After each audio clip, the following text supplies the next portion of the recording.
everybody. Today I want to talk about why we must give up our imaginings for a better future. Because oftentimes this is what the ego uses as a last resort to keep us in the bondage from freeing ourselves.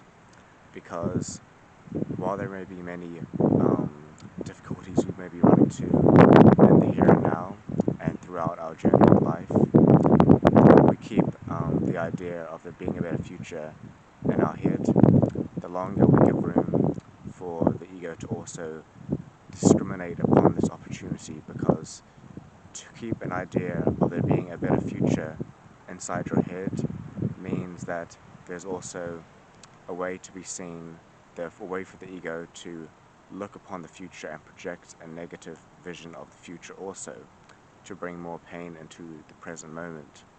Because through the present moment, all downloads, all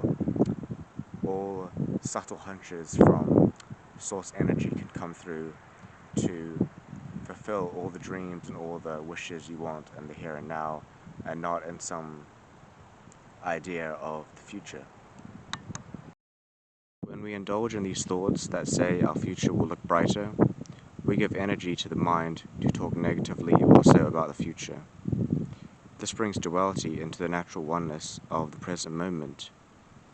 It is not that you can't think and understand what the future holds, but when we derive our sense of self and happiness from the future, we create a fear-based desire the ego can use to keep you trapped in the dream world, as that is all it is, a dream of physicality.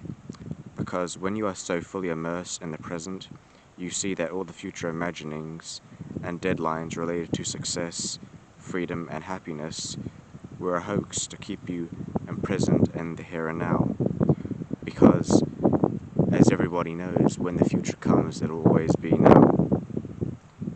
Like selling you a wish, the ego mind can also bring you to a point of attention in the Maya that seems like freedom, but in reality it is the opposite. We don't need anything more than what's within us to realize the dream world we are in. It's only when we operate through the ego mind that we label objects and physicality that can bring happiness. This includes objects of the mind that further strengthen the dream world.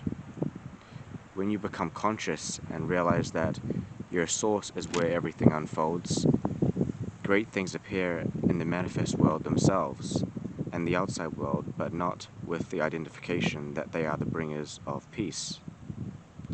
Your being now works through an automatic filter that operates through pure awareness.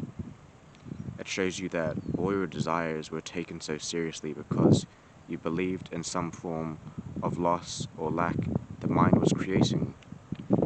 Through pure awareness, life becomes what it was in childhood, a playground. You are able to walk through life with no fear, or at least an unidentified state of fear.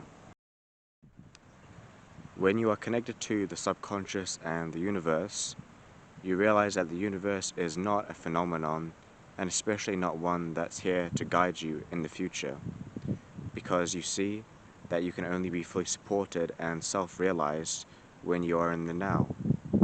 The future works by introducing duality into the mind, the same way the past does. Instead of oneness proceeding over the duality, which can only be in the present moment, believing in the mind's future desires gives a sense of duality appearing over oneness. Because in the ego mind, there is always lack just around the corner. This is so because it can't just give you the negativity, because that would be easy to detach from. It has to give you the idea of a belonging, a sense of self that comes with it, with all-inclusive desires to keep your attention on this belief that when thoughts come, they carry a sense of who you are. But when you step out of time, you are able to experience real bliss that doesn't occupy time. Because in time, there's always an ending to bliss. In the now, there's always source filtering and aligning your being to its natural state. And since a future reality is always going to be a mental reality, what will come will always pass, in the same way that life is always coming and going, except you aren't able to go with life as it naturally is because you are living through a mental construct, a mental idea of who you are. And when you constantly live like this, you allow the forces of ultimately the third dimension and um, the indoctrination of humans for a long time to run through your mind and ultimately lead you to believe that that's who you are.